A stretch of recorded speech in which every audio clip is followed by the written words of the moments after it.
ഷാജി എന്ന് പറഞ്ഞാൽ നമ്മളെ പിന്നെ കേരളത്തിൽ തന്നെ അറിയപ്പെടുന്ന ഒരു നല്ല നേതാവാണ്.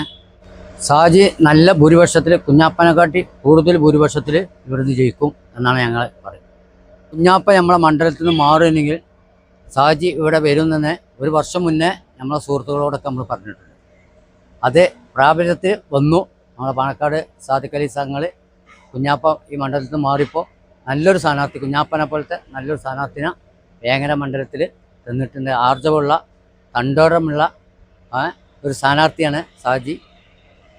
ആരുടെ മുന്നിലും മുട്ടുമടക്കാത്ത ഒരു നേതാവാണ് KM ഷാജി എന്ന് പറയുന്നത്. അന്ന് ഞാൻ ഷാജി നമ്മുടെ മണ്ഡലത്തിൽ വരുമെന്ന് പറഞ്ഞപ്പോൾ ഷാജി വേങ്ങര വരിക, അതുണ്ടാവില്ല എന്ന് എല്ലാവരും പറഞ്ഞ് ഒരിത് പറഞ്ഞിരുന്നു. അതേ നമ്മൾ പറഞ്ഞ വാക്ക് അത് പ്രാബല്യത്തിൽ ഉണ്ടായി എന്ന് നമുക്ക് വളരെ സന്തോഷം. ഷാജി ഒന്നും വേങ്ങരയിൽ വരില്ല, അതൊക്കെ നല്ല ടൈറ്റുള്ള മണ്ഡലത്തിൽ പോയി മത്സരിക്കും എന്നാണ് പറഞ്ഞത്. അത് ഷാജിക്ക് സാദിഖ് അലി തങ്ങൾ നിയമസഭയിൽ ഷാജി വേണം എന്ന ഉദ്ദേശത്തോടു കൂടിയാണ് നല്ലൊരു മണ്ഡലത്തിൽ സാദിഖ് തങ്ങൾ ഷാജിനെ വേങ്ങരയിൽ പ്രഖ്യാപിച്ചത്. നമ്മൾ പഴയ കാലത്ത് ഇവിടെ മുസ്ലിം ലീഗിൻ്റെ വേങ്ങര പഞ്ചായത്ത് മുൻ വൈസ് പ്രസിഡൻ്റ് ആയിരുന്നു. ഇപ്പോൾ UDFൻ്റെ ഒരു പ്രവർത്തകനായിട്ട് പ്രവർത്തിക്കുന്നുണ്ട് ഷാജിക്ക് വേണ്ടി. പിന്നെ UDFന് വേണ്ടി കരുത്തുറ്റ മണ്ഡലമാണ് വേങ്ങര എന്ന് പറയുന്നത്. അത് ലീഗിൻ്റെയും കോൺഗ്രസിൻ്റെയും UDFൻ്റെയും കരുത്തുറ്റ മണ്ഡലമാണ് വേങ്ങര. നമ്മളെ വീട് പറഞ്ഞാൽ നമ്മളെ വാപ്പാ കാലത്ത്, വെള്ളിപ്പാറ കാലത്തുള്ള ഒരു കളറായിരുന്നു പച്ച. ഞങ്ങൾക്ക് കുടുംബത്തിലെ എല്ലാവരും മുസ്ലിം ലീഗിൽ വളർന്ന ആൾക്കാരാണ്. അതുകൊണ്ട് എൻ്റെ വീടും ഇതേമാതിരി പച്ച പെയിൻ്റ് അടിച്ചിട്ടുള്ള ഒരു വീടാണ്.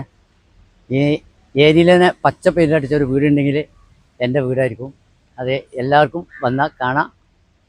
അത് നമ്മളെ മുസ്ലിം ലീഗിനോടുള്ള ഒരു മുഹബത്തും ആ പച്ചനോടുള്ള സ്നേഹവുമാണ് ഈ പെയിൻ്റ് അടിക്കാനുള്ള കാരണം. ഞങ്ങളുടെ കുടുംബത്തിലെ വല്യപ്പാർ മുതൽച്ച് പാപ്പാർ മുതൽച്ച് എല്ലാവരും ഞങ്ങളുടെ ഫാമിലിയിലെ പുള്ളാട്ട് ഫാമിലി അധികം ലീഗരാണ്. എൻ്റെ പേര് പുള്ളാട്ട് ബാബ എന്നാണ് അറിയപ്പെടുന്നത്. നമ്മൾ കുറേ മാപ്പിളപ്പാട്ട് സംഗീതത്തിൽ കുറേ മക്കളെ ഉയരത്തിലേക്ക് കൈ പിടിച്ച് ഉയർത്തുക എന്നൊരു ലക്ഷ്യം മാത്രമേ ഉള്ളൂ. വേറെ നമുക്ക് കുറച്ച് കാളപൂട്ടുണ്ട്. പിന്നെ സ്പോർട്സ് പരമായിട്ട് മേഖലയിൽ കുറേ കാര്യങ്ങൾ ചെയ്യുന്നുണ്ട്.